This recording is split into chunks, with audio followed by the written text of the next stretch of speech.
Hey everyone, welcome to another episode of Breaking It Down with me, Michel Falcon.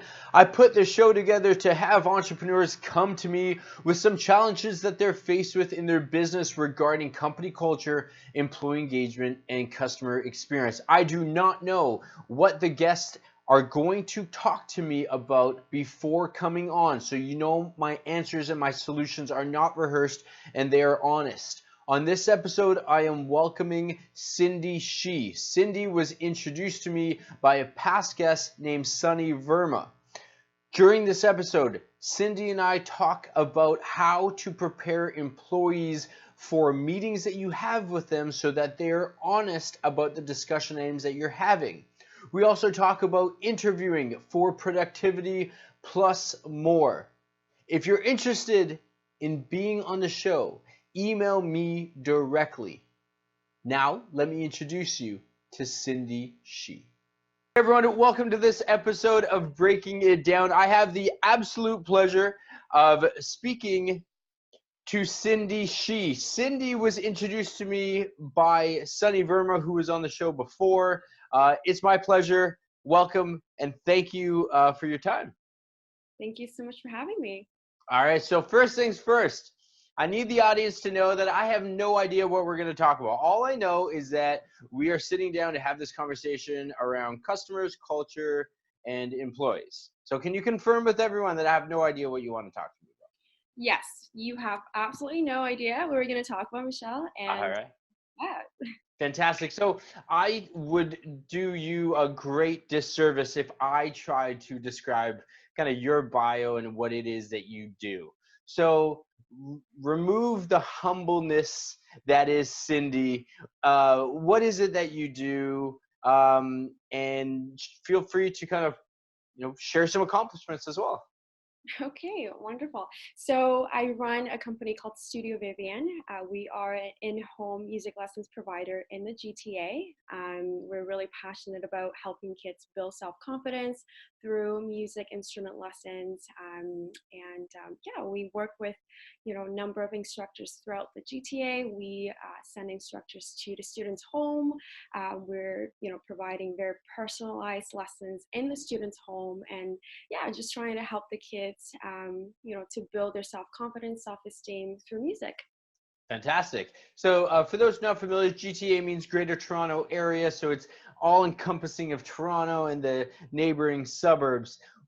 Sunny Verma was a past guest, the CEO of Tutor Bright.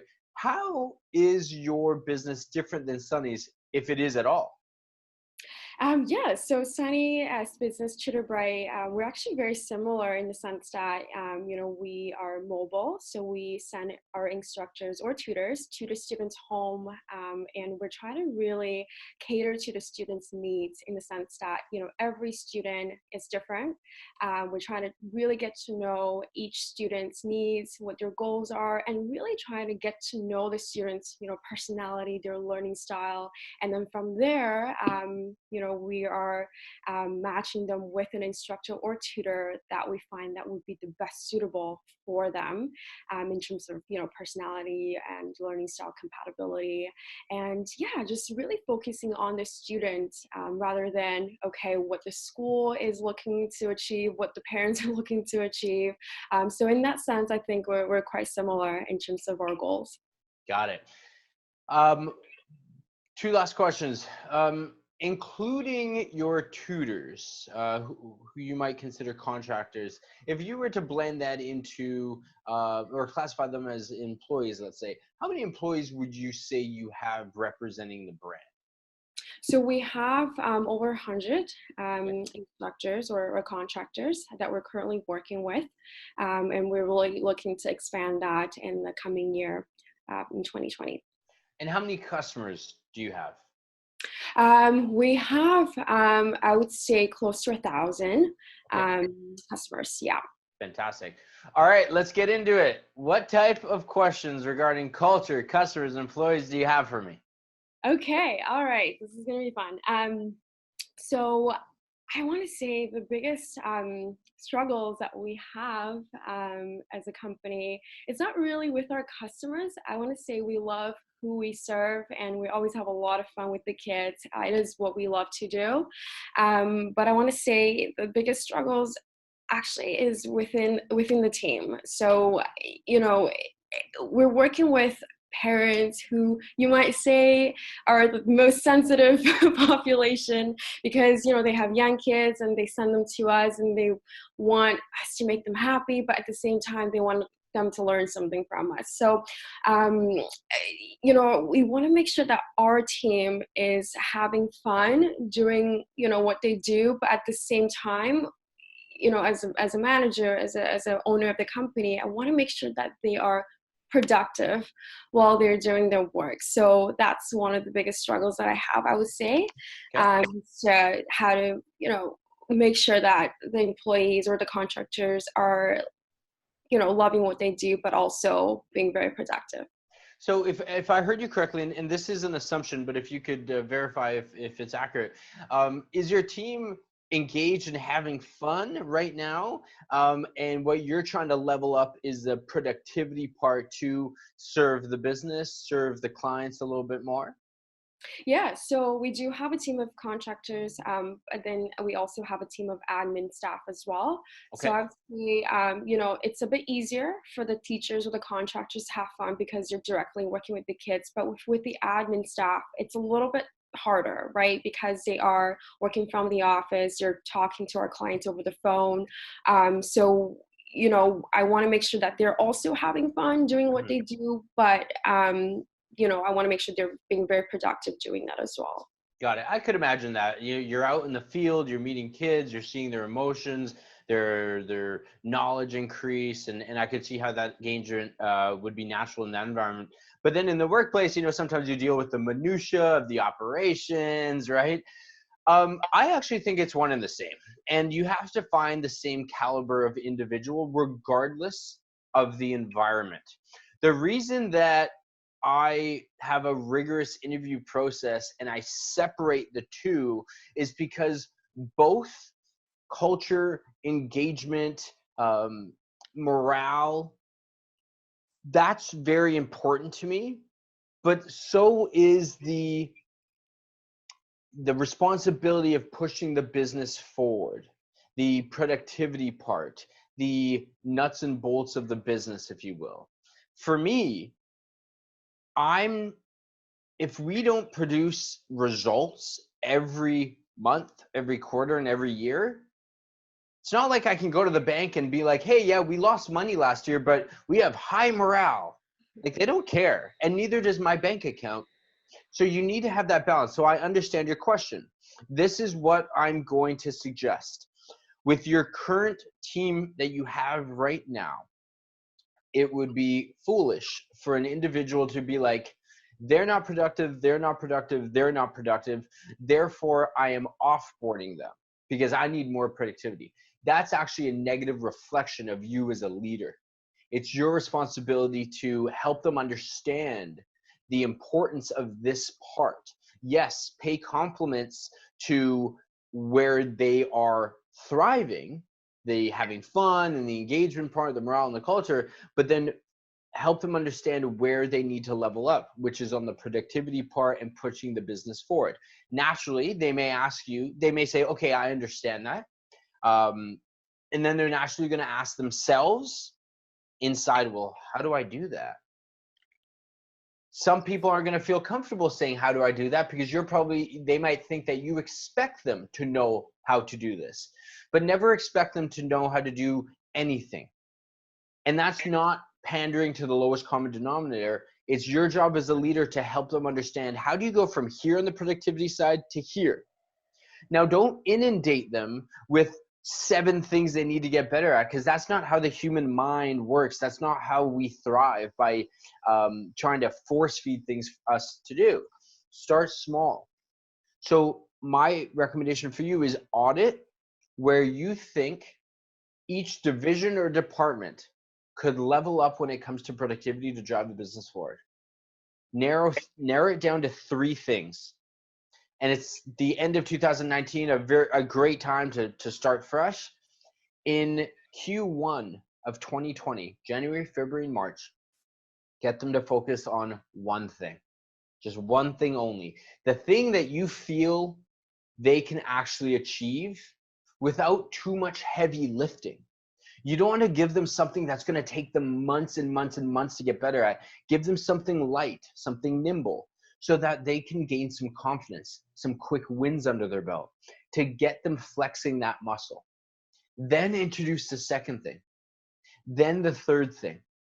But when conceptualizing what these three things are, and then you can move on to the next three, have them give their say. As a leader, we can't just be like, I want you to do 1, 2, 3, 4, 5, 6. Because they're not the ones living in the business in that specific role. Sorry, you are not the one living in that role every day. They may have some valuable opinion and say, you know what, Cindy, you're right about number one. That has to be the first thing. I think I can manage that. But the thing that you have outlined as the third thing, I actually think it should come second, and this is why. And you may say, you know what? I should give them some autonomy in outlining what those things should be, because they know they're living in this on a daily basis. Now, then after 3 to 6 months, if the team is not moving in the direction you want them to, let's say 75% are, 25% aren't, then you have to make a decision. Likely part ways with those individuals. But then you can't do the same thing over again. There's probably something wrong in your interview process, or something, pardon me, I don't like the negative connotation to saying something's wrong. You can improve on something. The reason why I have this regimented interview process, where culture is one interview, and then skill set, operational excellence, and probing for, will this person be diligent? Will they push a business forward? That's a separate interview, because those are equally important, but they shouldn't be mixed together in one interview, because it's hard to differentiate between the two and switch gears. So follow that process for the first part of 2020. Then ask yourself, am I content? I'm very confident that I believe that if you do your part correctly, you will see improvements. But there's probably, you can't tackle this as a one size fits all. 100% adoption isn't possible for anything. There'll probably be some team members that you might have to reevaluate. And then when you go to perhaps offboard them and onboard new team members, think about what you learned the last time and don't make that same mistake again. Okay, sounds good. That makes sense? Yes, that makes sense. Awesome. What else you got for me? Okay, so I guess to go off of the last question, when you talk to them and talk to employees and ask them, okay, what are your struggles? What do you need my help for? It's sometimes a little challenging to get them to provide honest feedback. Sure. So I think that makes it harder for management to step in and say, okay, great, that's what you're struggling with, and here's what I've got for you. So how to ensure employees are providing honest feedback so that you can provide them with the right tools? Sometimes people don't want to show their true colors, because maybe they're thinking like, well, I should probably know this. I hope they don't get upset with me that I'm bringing this up, even though it's a part of my job description, for example. Let me ask you something. Walk me through the process of how these meetings are set up. Do you say, hey, Cindy, we have a meeting on Wednesday at 1 o'clock, and then you sit down and then you ask them that question right then and there? So usually how my meetings are set up with my team is I sit down and I first ask them what they've done for the day or since our last meeting. And then I ask them, okay, so I guess from there, I ask very specific questions about the tasks that they've completed, just to get a better understanding of what they've done. And then I just go in and say, do you have any questions? What has been the most challenging aspect of the project, things like that. And sometimes I'll say, well, number 2 was a bit challenging, but I'm working on it. Right. So from there, I'm sensing, okay, if they're still working on it, the deadline is maybe today, maybe they're having a little bit of difficulties, but then they're not really telling me, so maybe they've got it, right? So it's a bit of a gray Right. area. Yeah. How much prep time do you give them for this meeting? Ooh, okay. So that's where I'm going with that, is I wanted to understand the framework of the meeting. Um, I'll use a personal example. Okay. With my girlfriend and I, if she's like, "Hey, can we talk?" And that's usually not good, but and I say absolutely, and she wants to talk to me about things that require some critical thinking. Sometimes I'll be like, "Hey, let's talk about this, but I need to. This is what's on my mind right now, Yeah. but I need a little bit more time to digest that question. Not because I'm trying to get out of the question or anything. It's like I want to give you a very honest, well thought out answer. Mhm. So the same behavior can happen with our employees. If we sit them down and we're like, I need you to think critically and be honest without any lead up time for them to mentally prepare their thoughts, it's tough for us to do that. And then we always, then we're thinking like something might come to mind and be like, yeah, I want to tell Cindy this, but I don't know how she's going to take this. I'm not going to say it, right? Because that's the safer thing to do. So what Mhm. I would recommend doing is, before these meetings, give them 4 to 5 days before the meeting to gather some discussion items that they want to have with you, Mhm. but then you share the discussion items you want to have with them. So that way they can be like, okay, Cindy wants to talk about 1, 2, 3 on a Wednesday. Today is Thursday.